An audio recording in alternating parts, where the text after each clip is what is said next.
Hello and welcome everyone. आप सभी का स्वागत है VOE एकेडमी के इस इनक्रेडिबल प्लेटफॉर्म पे। मेरा नाम है दीपू कुमार और आप लोग देख रहे हैं VOE एकेडमी यूट्यूब चैनल। तो आज का जो हमारा टॉपिक है वो है वास्तविक संख्या का पार्ट 4। इससे पहले हमने 1, 2, 3 पार्ट पढ़ लिया है। अगर आपने अभी तक वो वीडियो नहीं देखा तो जाके ज़रूर देखिएगा। उसमें आपको शुरू से लेके वास्तविक संख्या का हर एक कोना कोना बताया गया है। और यहाँ पे आज का जो हमारा टॉपिक है वो है दशमलव प्रसार शांत आवर्ती। बहुत सारे क्वेश्चन भी करेंगे हम इसमें। तो चलो पहला जो है हमारा दशमलव प्रसार, उसको बिना टाइम को गवाए शुरू करते हैं। तो पहला दशमलव प्रसार में हमारे पास दो चीज़ आता है, एक होता है शांत आवर्ती, एक होता है अशांत आवर्त। शांत, इसको आवर्त या आवर्ती दोनों बोल सकते हैं, लेकिन आप लोग जो बोलना चाहें वो बोल लीजिए। मैं तो शांत आवर्ती बोलूँगा। तो शांत आवर्त क्या होता है ये हम पहले जान लेते हैं।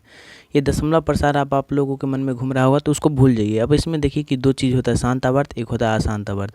शांत आवर्त किसी भी संख्या के हर के अभाज्य गुणनखंड में 5 के पावर n गुने 2 के पावर m या 5 के पावर n या 2 के पावर m हो तो उसे शांत आवर्त कहते हैं। सर इसका मतलब क्या हुआ? हमको तो बिल्कुल नहीं समझ आया।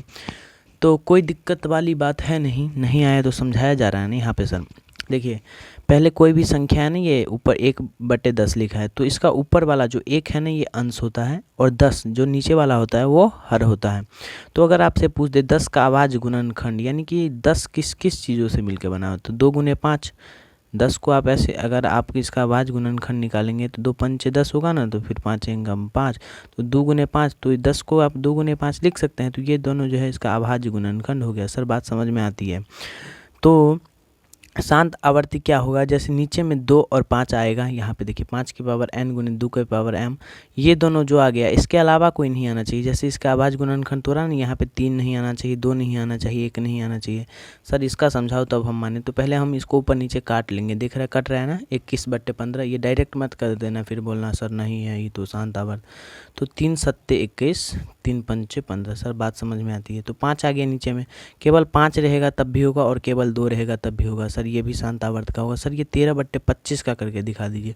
तो 25 को आप क्या लिखेंगे, 5 25, फिर 5 एकम 5। सर इसमें भी तो 5 ही का आया है तो ये भी एक शांत आवर्त है। 5 ही का क्या आया सर, हमको बिल्कुल नहीं समझ आया। तो 25 को अगर आप तोड़ेंगे तो 5 5 ही आया ना, चाहे तो 2 2 ही आना चाहिए या तो 5 2 आना चाहिए। सर बात समझ में आती है? आगे देखिए 80 को आप 2 से 40 से काटेंगे, 2 को 20, इसको 40 को, फिर 2 को 10, ये 5 और ये फिर 5। सर इसमें 5 और 2 ही दिख रहा है, इसके अलावा कोई नहीं दिख रहा। सर इसका मतलब ये भी एक शांत आवर्त है। और उसके बाद सर 5 भी अकेला होगा, 2 भी अकेला होगा। सर बात समझ में आती है? अब आप आगे बढ़ सकते हैं। तो चलो यहाँ पे देखिए, फिर उसके बाद है अशांत आवर्त। इसका पहले हम डेफिनेशन देख लेते हैं। ये जो है ना, ये 3 स्टार लगा लीजिए यहाँ पे आप, 3 स्टार, बिकॉज ये इतना ज़्यादा इम्पोर्टेंट है ना, VVI है, वेरी वेरी इम्पोर्टेंट। हाँ सर बात समझ में आती है? आगे बढ़ जाइए। अशांत आवर्ती जिस किसी भी संख्या के हर के अभाज्य गुणनखंड में 5 के पावर n गुने 2 के पावर m या 5 के पावर n या 2 के पावर m ना आकर कोई दूसरा संख्या आए तो उसे अशांत आवर्त कहते हैं। सर क्या इसका मतलब क्या हुआ? जैसे 10 है तो इसमें 2 5 आया ना, इसके अलावा कोई भी संख्या, जैसे 27 है तो 27 को हम काटेंगे तो उसके बाद उसमें 3 3 3 आएगा, तो वो जो है ना वो 2 के पावर 5 और या तो फिर 2 के पावर m या 5 के पावर n के रूप में नहीं है, तो ये अशांत आवर्ती होगा। मैं थोड़ा स्क्रीन को अप करता हूँ। यहाँ समझिए आप लोग, जैसे 27 है तो 27 को अगर हम तोड़ेंगे तो 3 नमा 27, फिर 3 को 9 को, फिर 3 तिया 9, फिर 3 एकम 3। हाँ सर ये टूट गया। तो 27 को हम क्या लिख सकते हैं, 3 गुने 3, 3 तिया 9 और तिया 27। हाँ सर बात समझ में आती है? तो यहाँ पे 5 के पावर ना ही n है ना ही 2 के पावर m, ये दोनों के 5 या 2 है क्या इसके अभाज्य गुणनखंड में? नहीं है सर। तो इसका मतलब ये अशांत आवर्त है। सर बात समझ में आ गई? 13 का समझा दीजिए तो थोड़ा बढ़िया समझ में आ जाए। 13 को तोड़िए, 13 का 2 आएगा इसमें, 2 इसके अभाज्य गुणनखंड में, पहले इसका अभाज्य गुणनखंड ये 1 से ही जाएगा, 13 ही आए। तो क्या ये 5 और 2 के रूप में है? नहीं है सर। अभाज्य ये हर में देखना है, अंश में मत देख ले जाना ऊपर में। ओके, फिर है 15 हमारे पास, 15, 5 तिया 15, 3 एकम 3। सर यहाँ तो 5 तो आया लेकिन 3 आ गया, ये गड़बड़ कर दिया, ये 3 आके गड़बड़ कर दिया। इसका मतलब ये अशांत है, ये भी अशांत है। सर बात समझ में आती है? अब आप आगे बढ़ सकते हैं। आगे बढ़ने से पहले एक बार रिवीजन कर लेते हैं इसका। अशांत आवर्त जिस किसी भी संख्या के हर के अभाज्य, हर मतलब नीचे वाला, हर के अभाज्य गुणनखंड में 5 के पावर n या 2 के पावर m या 5 के पावर n या फिर 2 के पावर m हो तो उसे शांत आवर्त कहते हैं। सर बात समझ में आ गई। जैसे 10 है तो 10 को तोड़ेंगे तो 2 और 5 ही आना चाहिए। इसके अलावा जैसे कोई संख्या को तोड़ेंगे तो 3 4 आ गया तो वो अशांत आवर्त में चला आएगा। सर अब आगे आप बढ़ सकते हैं। फिर एक फॉर्मूला, ये भी सुपर से भी ज़्यादा ऊपर भी आई है। मौसौ गुने लौसौ बराबर पहली संख्या गुने दूसरी संख्या, यानी कि मौसौ और लौसौ का जो गुणनफल होगा, यानी कि मौसौ जितना निकलेगा किसी भी संख्या का और लौसौ जितना निकलेगा किसी भी संख्या का, वो बराबर होगा पहली संख्या गुने दूसरी संख्या, यानी कि पहली संख्या जो होगी और दूसरी संख्या जो होगी उसका। तो सर ये थोड़ा सा समझ नहीं आया, अगर आप इसका जो ये क्वेश्चन है वो करके दिखा दे तो समझ आ जाए, क्या पता।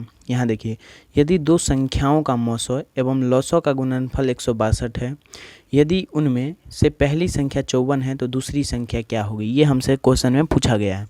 यहाँ देखिए, दो संख्या का मौसौ एवं लौसौ का गुणनफल कितना है 162, तो मौसौ गुने लौसौ कितना है 162। ये बराबर का साइन है तो बराबर, पहली संख्या दे रखी है 54 तो 54 लिख देंगे, गुना में दूसरी संख्या फिर देखिए 54 जो है ना ये इस साइड 162 बट्टे में 54 बराबर, ये नीचे आ जाता है, ये आपको पता है ना, ये डिवाइड में आ जाता है। हाँ सर पता है, उतना बुद्धि समझ रहे हो क्या सर हमको आप? नहीं सर हम नहीं समझते। फिर 54 को इससे जो काटे हुए ना तो ये 3 आ जाएगा इसका आंसर, 54 3 162। सर बात समझ में आ गई है। इसके बाद आप आगे बढ़ सकते हैं, लेकिन इससे पहले यदि आप लोग इसको याद कर ले तो बहुत बढ़िया है, नहीं याद करना तो समझ लीजिए ये बहुत ही ज़्यादा इंपॉर्टेंट, यानी कि वास्तविक संख्या में 10 क्वेश्चन अगर पूछेगा ना तो 2 क्वेश्चन इसी से रहेगा, यही वाला कॉन्सेप्ट से। फिर उसके बाद हमारे पास आता है घातांक। ये क्या है सर, ये तो थोड़ा सा जाना पहचाना लग रहा है, और आता है आपको तो बहुत ही ज़्यादा बढ़िया बात है, नहीं आता तो कोई दिक्कत नहीं, मैं एकदम बेसिक से बता रहा हूँ। अगर आपसे क्वेश्चन में ये कैसे पूछा जाएगा, 36 के अभाज्य गुणनखंड में 2 का घातांक बताइए, सर ये कैसे बताएंगे? तो आपको कुछ नहीं करना, सिंपली 36 लिख लेना है और वो सबसे छोटी संख्या से इसको काटना है जिससे ये कट सके। तो 2 से कट जाएगा, हाँ सर कट जाएगा, तो 18 बार में कटेगा, हाँ सर क्योंकि 18 दूना 36 होता है। फिर 2 से ये 9 बार में कट जाएगा, फिर 3 से ये 3 बार में कट जाएगा, फिर 3 से ये 1 बार में कट जाएगा। तो ये क्या पूछ रहा है, 2 का घातांक बताइए, यानी कि 2 कितना बार आया इसके काटने में। तो सर ये 36 को हम ऐसे लिख सकते हैं 2 गुना 2 गुना 3 गुना 3। सर ये इसमें हमसे पूछा है कि 2 कितना बार आया, तो 2 जो है ना ये 1 और ये 2, तो 2 कितना बार आया 2, तो ये हमारा हो जाएगा फाइनल आंसर। सर एक और करके दिखा दीजिए सर, हमें 62 करके दिखा दीजिए। और इसमें 2 का घातांक सर कैसे निकालेंगे, तो ये 2 से कटेगा तो 2 तिया 6, फिर ये 2 एकम 2 सर 31 से कट गया, फिर ये 31 से ही कटेगा, हाँ सर। तो फिर इसमें अगर हमसे पूछ ले कितना है तो 62 को आप कितना लिख सकते हैं 131 गुने 2। तो सर ये 2 जो है ना ये कितना बार आया सर, ये 1 बार आया, सर यही हमारा आंसर हो जाएगा। हाँ सर बात समझ में आ गई, अब आप आगे बढ़ सकते हैं। फिर हमारे सामने आता है मौसौ यानी कि HCF। सर ये कितने को लोगों को आता है निकालना, आप एक बार हाथ खड़े कर दीजिए। तो हाथ खड़े नहीं करना, बस स्क्रीन पे नज़रें दिखाइए। तो अगर आपसे पूछ दे 16, 24 और 60 का HCF क्या होगा, तो HCF निकालने यानी कि मौसौ निकालने के लिए पहले आपको देखना है, पहले ये 2 टर्म को उठा लेना है, यानी कि जिसमें भी 3 रहेगा तो उसमें 2 टर्म जो रहेगा ना पहले का वो उसको उठा लेना है। तो फिर इन दोनों में छोटा कौन है सर, फिर इन दोनों में 24 और 16 में छोटा तो 16 ही है सर। 16 को बाहर रखेंगे, फिर 24 जो है ना ये बड़ा वाला इसको अंदर ले आएंगे सर। फिर 16 से 24 कितना बार में सर, एक ही बार में, क्योंकि 2 बार में 32 आ जाएगा सर, 16 दूना 32 होता ना सर, हाँ। फिर 4 में से 6 जाएगा तो 14 में से 6 जाएगा तो 8, इधर से कैरी ले लिया, हाँ सर कट गया। फिर ये 16 जो है ना ये इधर उतर के आ जाता है इसमें, फिर सर 8 दूना 16, 8 दूना 16, हाँ सर ये कट गया। तो सर इसका जो मौसौ है ना ये मौसौ इन दोनों का ही है। अभी 60 हमारे पास है तो 60 का हम कैसे करेंगे, ये 8 जो है ना फिर 8 इसको हम 60 से कर देंगे, तो 8 सत्ते कितना होता है सर, 8 सत्ते 56 होता है सर, 56 लिख दिया सर। तो ये जो आएगा ना ये 10 में से 6 तो 4, क्योंकि इसने कैरी ले लिया तो ये कट गया यहाँ पे। फिर ये जो 8 है ना सर ये यहाँ आ जाएगा, तो 4 दूना कितना होता है सर 8, तो इसका जो फाइनल मौसौ आ जाएगा ना ये 4। सर ये मौसौ होता क्या है, वो सबसे बड़ी संख्या ये वो सबसे बड़ी संख्या, इन तीनों में वो सबसे बड़ी संख्या जिससे ये कट जाए तीनों। हाँ सर, बात समझ में आ गई। क्योंकि सर ये तीनों तो 2 से भी कर सकता था, लेकिन हमने ये सबसे बड़ी है। 4 जो है ना, ये हाईएस्ट कॉमन फैक्टर होता है एचसीएफ का फुल फॉर्म। तो ये 4 जो है ना, इन तीनों में हाईएस्ट है जो इन तीनों को काट सकता है। 4 से 4 चौका 16। हाँ सर, 4 अट्ठे 32 नहीं, 4 कन 4 4 दूना 16, 4 4 8 4 12 4 चौका 16, 4 पंचे 20, 4 छक 24। ये 6 बार में कट जाएगा सर। ये 4 एकम 4 और फिर ये 2 इधर जाएगा, 4 पंचे ये 15 बार में कट जाएगा सर। हाँ, बात समझ में आ गई। अब ये आप आगे बढ़ सकते हैं। फिर ये हमारे पास 2 टर्म वाला आएगा तो क्या करेंगे सर, फिर इसमें देख लेंगे कि छोटा कौन है। सर ये 40 छोटा है तो 40 को बाहर, फिर 64 को अंदर। फिर 40 से 2 बार में लगाएंगे तो 80 हो जाएगा, तो 1 ही बार में लगाएंगे। 4 में से 0 तो सर 4 ही आ जाएगा। फिर 6 में से 4 तो 2 सर 24 आ गया। फिर ये 40 कर देंगे। फिर ये जो 40 है ना, इसको इधर ले आएंगे। फिर 24 दूना 48 हो जाएगा सर, तो 1 ही बार में कट जाएगा। 10 में से 4 तो 6। फिर ये सर ये बच जाएगा 3, 3 में से 2 तो 1 सर, ये 16 आ जाएगा यहाँ पे। फिर हम ये 24 जो है ना, इसको इधर ले आएंगे जब तक ये पूरा कट ना जाए। तो 16 ही बार में लग जाएगा सर, क्योंकि ये अगर दोबारा लेंगे तो 32 आ जाएगा। तो 14 में से 6 तो कितना गिर जाएगा सर, 8। फिर ये इधर से कैरी आ जाएगा, तो ये 8 ही 24 में से 16 तो 8। फिर सर ये 16 है ना, ये यहाँ पे उतर जाएगा। फिर सर 8 दूना 16। हाँ सर, कट गया। तो इसका मतलब 40 और 64 का जो मौसा होगा वो 8 होगा सर। कैसे होगा ये आप लोग बहुत बढ़िया से जान गए होंगे। होप नहीं जाने तो कोई दिक्कत नहीं है। एक और सवाल, 2 सवाल अभी बाकी है तो वो हम कर लेते हैं। 24 और 36 हमने बोला ना कि जो सबसे बड़ी सबसे छोटी रहेगी पहले उसी को लेना। तो 24 को लेंगे और 36 यहाँ पे ये बड़ा वाला में अंदर में लिख देंगे। फिर सर ये 2 बार में तो 48 हो जाएगा, तो 1 बार में। हाँ सर, 6 में से 4 गया तो 2 बचा सर, 3 में से 2 तो 1 सर 12। फिर ये 24 जो है ना, ये इस साइड आ जाएगा सर। 12 दूना 24, यहाँ पे 1 हमारे पास मौसो आ गया 12। फिर सर ये 48 है ना, तो इसको बाहर को 12 को बाहर रखेंगे और 48 को अंदर ले जाएंगे सर। 48 को अंदर काहे ले गए, क्योंकि ये बड़ी संख्या है। तो 12 का 12, 12 दूनी 24, 12 तेरह 36, 12 चौक 48 सर, कट गया। तो इसका मतलब इसका जो मौसो आया ये 12 आया सर। समझ गया हम। इन तीनों का जो मौसो है वो 12 आया। मौसो यानी कि हाईएस्ट कॉमन फैक्टर। इन तीनों को सबसे बड़ी काटने वाली संख्या जो है वो है 12। इसके अलावा ये कोई भी बड़ी संख्या से नहीं कटेगा। हाँ सर, समझ आता है। फिर ये सर 20 और 35 का निकाल के दिखा दे तो मज़ा आ जाए। तो सर मैं पहले आपसे पूछूंगा कि इन दोनों में छोटा कौन है। सर 20 छोटा है, इसको बाहर रखेंगे। फिर सर बड़ा कौन है, 35 बड़ा है, तो सर इसको बाहर रख लेंगे। फिर 1 बार में लगेगा तो 20। सर ये कितना आया, 5 1 आ गया 15। फिर ये 20 को इधर ले जाएंगे सर। सर ये 1 ही बार में, ये सर 5 आ गया। फिर ये 15 को इधर ले जाएंगे सर। ये फिर 3 बार में, 5 तिया 15 सर, कट गया पूरा। इसका मतलब ये जो है ना, ये इसका मौसम। सर थोड़ा बहुत तो समझ आ गया। तो आगे आप अगर और क्वेश्चन कराएंगे तो और भी बढ़िया से समझ आ जाएगा। मेरे को लग रहा है कि आपको बहुत ही अच्छे से समझ आ गया। अब आगे हम बढ़ते हैं रैंकिंग की तरफ। हेलो एवरीवन, नज़रें स्क्रीन पे होनी चाहिए आप सभी के। फिर है 0.13 रैंकिंग। ये रैंकिंग वाला सवाल। सर अगर मैं आपसे पूछूं कि 0.13 क्या है, परिमेय संख्या या अपरिमेय संख्या? अरे सर, आपने 2 में बताया था, 3 में, पार्ट 3 में, कि जिसके ऊपर रैंकिंग या बार लगा रहे वो होता है परिमेय संख्या। हाँ सर, यहाँ दोनों पे। सर इसका मतलब क्या हुआ वैसे? 0.13 सर ये एक ही रूल फॉलो करता है ना, 1 3 1 3 1 3 करके अनंत इन्फिनिटी तक जाएगा। इसलिए हम इसके ऊपर बार लगा देते हैं जिससे ये वहीं पे स्टेबल रह सके। फिर 0.23 के ऊपर रैंकिंग है। इसको रैंकिंग या बार दोनों में से कुछ भी आप बोल सकते हैं। तो फिर सर ये 0.23 23 23 ऐसे करते जाएगा। तो हमको ये पूछा नहीं है, हमको सीखना है कि इसको हम बट्टे यानी कि पूर्णांक के फॉर्म में कैसे लिखें। तो 0.13 है ना, तो इसको हम कैसे लिख सकते हैं? यहाँ पे देखिए, ये 13 है ना, तो 13 को पहले ऊपर लिख लेंगे, बटे ये कितनी संख्या है सर? ये कितनी संख्या सर? यहाँ पे तो 2 संख्या, 2 के ऊपर रैंकिंग है तो हम यहाँ पे 2 9 लगा देंगे। सर ये कैसे होता है ये हम बहुत बढ़िया से डिटेल में कवर करेंगे, अभी नहीं, थोड़ी दिन बाद। फिर 0.23 है तो सर तो 23 को ऊपर लिख लेंगे, बट कितने संख्या को ऊपर रैंकिंग है सर? 2 संख्या के ऊपर, तो 2 9 लगा देंगे। हाँ सर, बात समझ में आ गई। अभी ऑब्जेक्टिव के लिए इतना ही काफ़ी है। मैं आपको बाद में इतना बढ़िया से इसका कॉन्सेप्ट दूंगा ना, आप बोलोगे मज़ा आ गया। तो चलो नेक्स्ट पेज पर मूव करते हैं। नज़र स्क्रीन पे होनी चाहिए आप सभी के। हेलो हेलो हेलो हेलो, नज़र स्क्रीन पे। तो थोड़े बहुत वस्तुनिष्ठ प्रश्न यानी कि ऑब्जेक्टिव टाइप क्वेश्चन समझ लेते हैं, देख लेते हैं कि क्या क्या है। इससे पहले मैं एक पेज और एक्सटर्नल ऐड करता हूं जिससे आप लोगों को बढ़िया से समझा सकूं। हाँ तो सर देखिए, पहला प्रश्न हमारे सामने, निम्नलिखित में कौन सी परिमेय संख्या है। सर आपने बताया था कि परिमेय संख्या जिसको हम P/Q के रूप में लिख सकते हैं, लेकिन शर्त ये रहती है कि Q 0 के बराबर नहीं होना चाहिए। तो सर रूट 25 का वर्गमूल सर क्या होता है, तो सर ये 5 होता है। सर कैसे होता है रूट 25 का वर्गमूल 5, तो देखिए 5 गुने 5 लिख सकते हैं ना, तो 5 गुने 5 25 होता है। तो ये जो 5 है ना, ये 2 5 है तो 1 5, ये एक तो रूट से कट जाएगा और 1 5 बाहर निकल जाएगा। तो ये सर किसका वर्गमूल है, सर ये 5 का वर्गमूल, रूट 25 जो है वो 5 का वर्गमूल है। हाँ सर, बात समझ में आ गई। तो सर यहाँ पे देखिए ये तो 5 आ गया, तो सर हम इसको 5/1 के रूप में लिख सकते हैं, यानी कि सर ये परिमेय संख्या है। सर रूट 5 को लिख सकते हैं, नहीं सर बिल्कुल नहीं लिख सकते, ये गलत हो गया सर।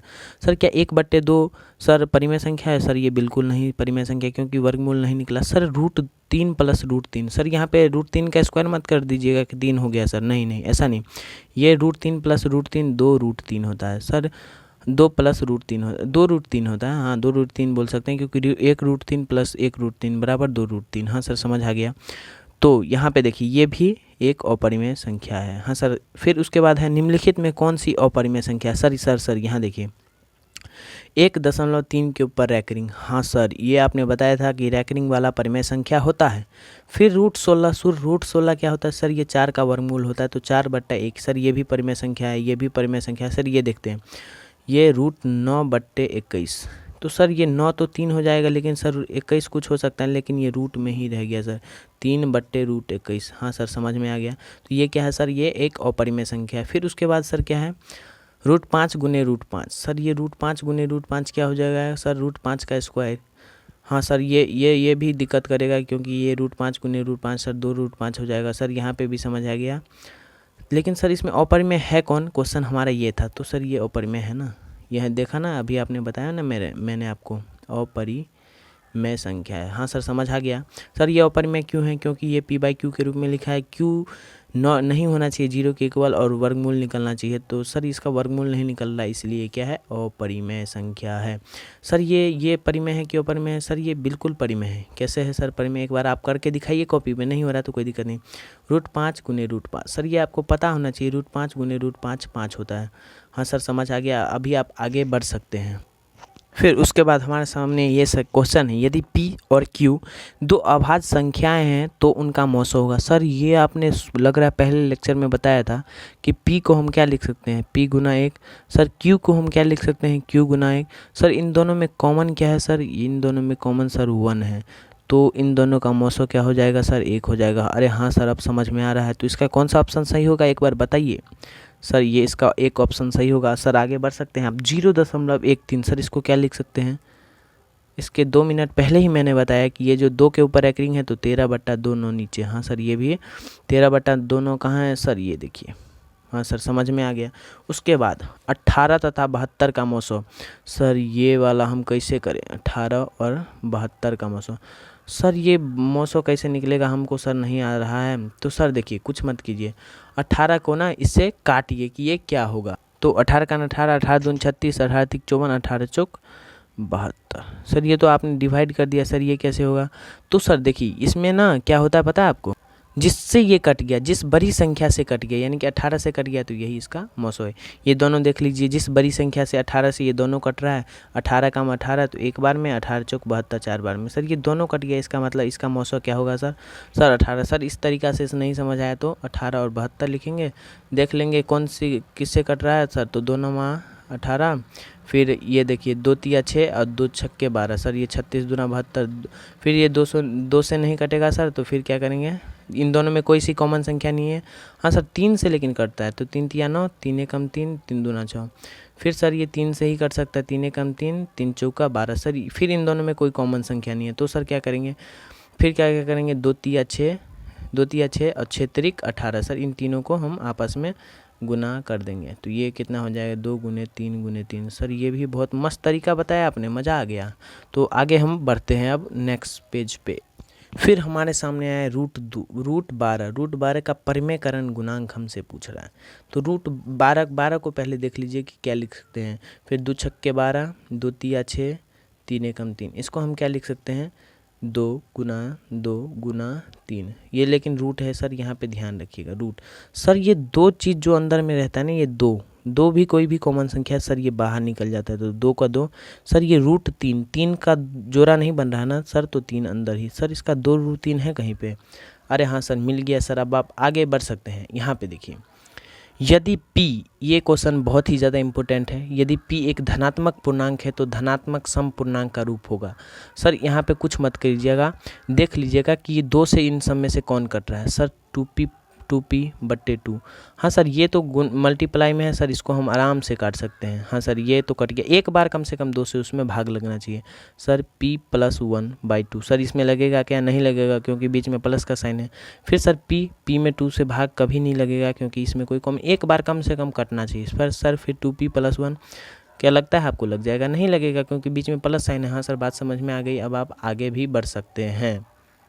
फिर हमारे सामने आया कि निम्नलिखित में किसका दशमलव प्रसार शांत है। 17/81। सर 81 को हम तोड़ के देखते हैं तो ये 9 नमा 81। सर ये 9 आ गया, इसमें 2 के पावर 5 या तो फिर 2 के पावर 5, 2 के पावर n या तो फिर 5 के पावर m, इन दोनों में से कोई आना चाहिए। 2 या 5 इसके अलावा नहीं। सर 41 में ही करके देखिएगा तो इसमें भी ये भी अशांत होगा, क्योंकि इसमें हमें शांत पूछा है। तो 45 करके देख लेते हैं सर 5 नमा 45। सर ये 9 आ गया ना सर, ये 5 और 2 ही आना चाहिए, चाहे तो ये केवल 5 आना चाहिए। सर 19/80 ये करके देख लेते हैं सर। तो हमें अंश हर का देखना होता है, हर का। तो सर 80 को हम करके देखें तो 2 को 40, फिर 2 को 20, फिर 10, फिर 2 5, फिर 5। हाँ सर, इसमें 2 और 5 के अलावा कोई और नहीं आया, तो इसका मतलब ये जो है सर शांत होगा। हाँ सर, अब आप आगे बढ़ सकते हैं। फिर उसके बाद हमें ये वाला क्वेश्चन, निम्नलिखित में किसका दशमलव प्रसार अशांत है। सर 15/400। सर इसका करके देखेंगे आप तो शांत ही रहेगा। सर कैसे, एक बार करके दिखा दीजिए।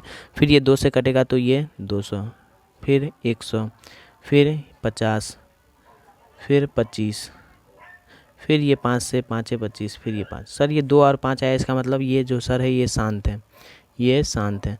सर 17/80। सर 80 तो अभी आपने करके दिखाया कि ये भी शांत है, ये शांत है, शांत। लेकिन हमको इसमें एक अशांत पूछा है, तो अशांत कैसे सर? 121 करके देखते हैं। सर ये तो लग रहा है कि ये, हमको लग रहा है कि ये अशांत है सर, क्योंकि देखिए 400 जो है ना, ये 400, इसमें भी यहाँ पे करके दिखाया नहीं, ये भी क्या है? शांत है। सर अंश में देखना है, हर में आप हार में देखना, अंश में देखने मत चले जाना। फिर 121। सर ये तो बिल्कुल लग ही रहा है देख के कि ये अशांत है। सर कैसे लग रहा है हमको बताइए। तो सर देखिए, इसको आप 11 से काटेंगे तो 11 11 जा 121। सर ये 11 आ गया। सर ये 11 आना ही नहीं चाहिए। 2 के पावर चाहे तो n, चाहे तो 5 के पावर m, या तो फिर 2 के पावर m, चाहे तो 5 के पावर n, फिर या तो फिर 2 के पावर n या फिर 5 के पावर n। कुछ इन सब में से कुछ ही रहना चाहिए। 2 या 5, 2 5, 2 5, 2 5, 2 5, यही आना चाहिए। इसके बाद सर हमारा क्या है, 64 के अभाज्य गुणनखंड में 2 का घातांक है। सर 64 को ऐसे लिख लेंगे सबसे पहले इस सवाल के लिए। फिर 2 तिया 6, 2 दूनी 4, 2 16, 2 8, 2 4, 2 2, फिर 2 1। सर इतना हो गया। इसको हम क्या करेंगे, 2 गुना 2 गुना 2 गुना 2 गुना 2 लिख लेंगे। 2 2 2, 1 2 3 4 5 6, 2 आ गया। 1 2 3 4 5 6। सर फिर देखेंगे कि ये कितना 2 है, तो सर 6 2 है, तो यहाँ पे 6 लिख लेंगे।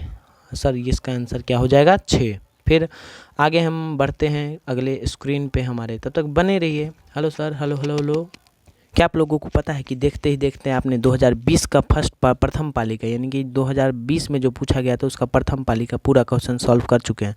अरे हाँ सर, ये परीक्षा में पूछा गया था। अरे हाँ जी बिल्कुल, परीक्षा में ये पूरा सवाल, और ये एग्ज़ाम में आपके 2020 में पूरा सवाल आप चेक कर सकते हैं, क्वेश्चन बैंक उठा के ये पूछा गया है। हाँ सर, तो आगे भी आप करेंगे कि नहीं, छोड़ दीजिए, अभी टाइम बहुत ज़्यादा हो चुका है। तो thank you for today, continue will be tomorrow, take care, bye bye, love you. अगर आप लोगों को समझ आया तो जाते जाते BMS #BMS लिखते जाइए, ब्रेन में सेट।